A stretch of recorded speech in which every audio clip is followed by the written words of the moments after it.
But we bring in, as we advertised over the interwebs, our good friend. He can be heard as the color commentator on Kingston Frontenacs broadcasts on the network I affectionately refer to as Kajiko Vision. My good friend Jon Begg joins us in studio. Jon, thank you very much for stopping by. Hey, it's my pleasure. And first thing I want to get out of the way is, how much did that cost you to have John Cullen call you a great person? You know what?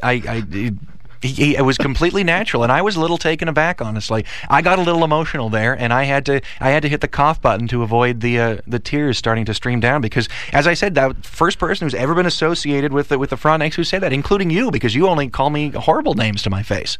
To your face, yeah. Exactly. Okay. Behind my back, I'm sure you're a much nicer person, but there we are. That's the state of play between myself and Mr. Jon Begg. We got some neat stuff to talk about. We do. How about let's start with John Cullen just quickly. He's a guy that, the Frontenacs let get away, as most goaltenders are when they come to Kingston. They end up going somewhere else and exceeding. He's not, lighting up the league like Maverick Parks did, but he's playing pretty darn well for the Sarnia Sting. And Cullen was a guy, John, you must have noticed last year, did not get the shot that he deserved, I think. And it was tough because the Kingston Frontenacs were certainly doing their best to improve their position moving into the playoffs last year. Beskrawani got a whole lot of time in the net, as 62 games. 62 games. And there have been other goalies in this league who have seen more. But you feel bad for a guy like Cullen. Certainly when he was in the net, he certainly competed hard between the pipes. And you get happy for any player who can move on to a better situation, show what they can do, and show the league and show anyone else who's paying attention that they deserve to be starters in this league. He was also the best interview on the team, too. That's the key loss. That is true, actually. I always enjoyed listening to John Cullen. I have to laugh, though, that he wants to get into politics. Probably the most politically incorrect person who's ever sat on a hockey bench. Good point. But aside from that, great kid. And as well, we have to mention just quickly, he was named OHL Humanitarian of the Year before he was traded. Amazingly, he was named Humanitarian of the Year, traded away. Pete Stevens was named Humanitarian of the Year, traded away. What does this team have against humanitarianism? That's tough to say. Because it's completely untrue and an unfounded accusation by me. It is. I'm saying that to avoid any libel lawsuits. Anyway, John, of course, the big news. Ryan Spooner is now a member of the Kingston Frontenacs. He's a great player, a second-round pick of the Boston Bruins, already almost 20 points on the year, immediately gives a huge offensive jump to the team. But that's not the key question. To me, the two key questions are, was the trade worth it? And what are the other teams in this division and conference going to do now? Because they obviously have to add a piece before the deadline happens. Let's start with, is the trade worth it? They're obviously giving up a lot here. Alan Quine and Clark Seymour, two guys who, if they live up to their potential, could really make a mark for Peterborough, couldn't they? I will go along with that partly. I will say, when you look at the trade, and you have to remember, they're bringing in Jeff Brathwaite, who's a decent defensive defenseman. And was suspended early in the year for breaking curfew. Sorry, what? That's okay. I don't mind that. What I'm looking at is this purely as a hockey deal. Of course. And I consider Clark Seymour for Brathwaite a saw-off. The only difference between the two really is length of service that the respective teams are going to get out of those two players. Brathwaite may be 2 years in a Kingston uniform. Seymour maybe 3 years in a Peterborough uniform.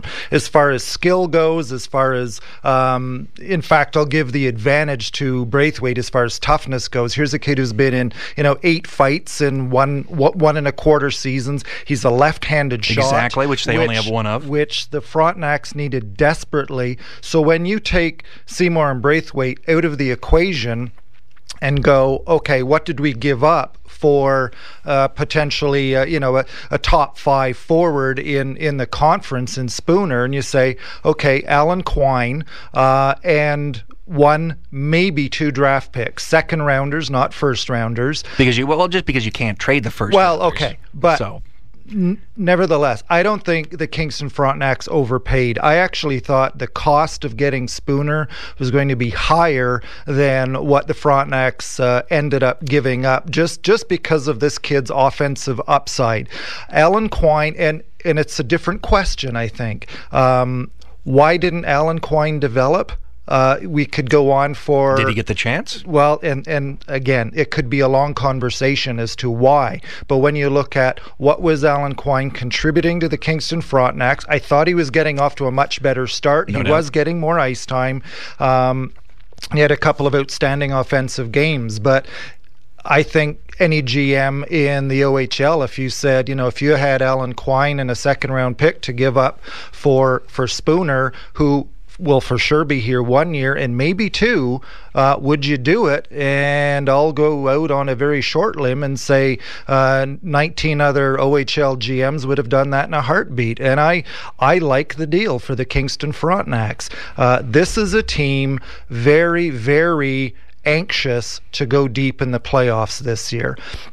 They've had trouble in the past. I mean, you go back 2 and 3 years ago, they're not even in the playoffs. Last year was a disappointing exit for the Frontenacs. And I think anyone who follows this team closely knows that next year, the Frontenacs are going to be in a world of hurt. Well, they'll have Alan Quine. Oh, sorry. Yeah. Continue. There's going to be a lot of... soul searching next year when you look at the talent that's going to be there. It's going to be a tough year. Yep. But this year, they have so much going for them. I think this is a great pickup. It allows for 2 solid power play units. Spooner is a great passer of the puck. Even though he's got 10 goals, 9 assists, he is great one-on-one. He's got terrific speed, sees the ice well. I think probably the 2 happiest guys on the Frontenacs right now are probably Warwick and Moon, because they're going to be picking up a truckload more power play points than they may have with Spooner out there. So I like the deal. Where does he fit in, I wonder? Because at the beginning of the year, we were told that Nathan Moon would move over to wing so that Alan Quine could be the second-line center. Really didn't happen. And now, in the paper, we're seeing, as Spooner comes in, another quote from Larry Mavety saying that we might move Nathan Moon over to wing. And we've heard that before. I've heard people say Spooner can play wing. What do you do when you have this glut of centers, Warwick, Moon, and Spooner? Well, I mean, early in the year, Nathan Moon showed that he could play wing. Yes. First of all... But they kept moving him back to center because they were playing 7 defensemen. That is true. But we saw him play wing. We saw him positionally do what he was supposed to do as a winger, not sort of drift back into center mode.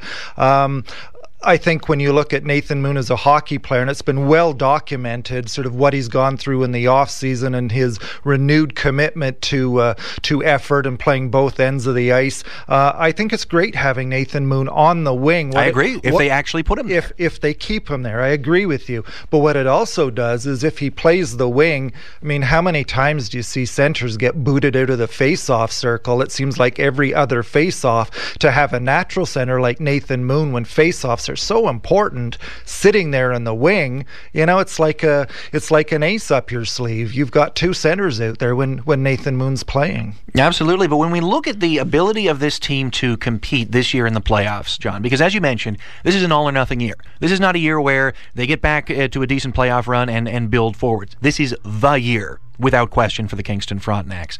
I agree with that. And to get to the Memorial Cup this year, the road goes through the Mississauga St. Michael's Majors. And in 2 games so far between these 2 teams, it's been clear in the battle between Dave Cameron and Doug Gilmour, Dave Cameron has been much on top in those first 2 games because they haven't even been close. Yeah, and I also think, look, yes, it goes through Mississauga, but there are 3 teams in the West as well that are... That's true, even if you get through Mississauga. Yeah. Exactly. So, I know there was one silly article about the Frontenacs and being Memorial Cup contenders. I thought that was a great article. I thought that was just spectacular. Did you hear? They're 11th in the league in the power play. How amazing is that? I mean, how can you not win the Memorial Cup if you have the 11th best power play in the OHL? Okay, well, being devil's advocate, and I'm good at this role. I know. If you go back 2 weeks, they were 18th in the OHL. So their power play has been getting considerably better of late. Their penalty kill is just points away from being top in the league. They are in 6th,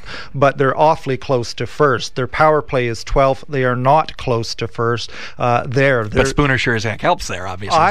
think he would help big time. And even if he's not out there in the first unit, being able to put a guy the quality of Ryan Spooner out there with the second power play unit, suddenly if a team comes in and they've got one core of top-notch penalty killers, well, it's advantage Kingston when the second line comes out. Okay, but is the issue for Kingston as we look at playoff performance this year, I don't think the issue was necessarily did they have the offensive firepower to beat some of the top defenses and top goalies, because this was a team that was constantly scoring first in their games, getting out to good leads, but blowing those leads too. I agree. 5-goal lead blown against the Oshawa Generals. And why was Ryan Spooner sent home from the Peterborough Petes?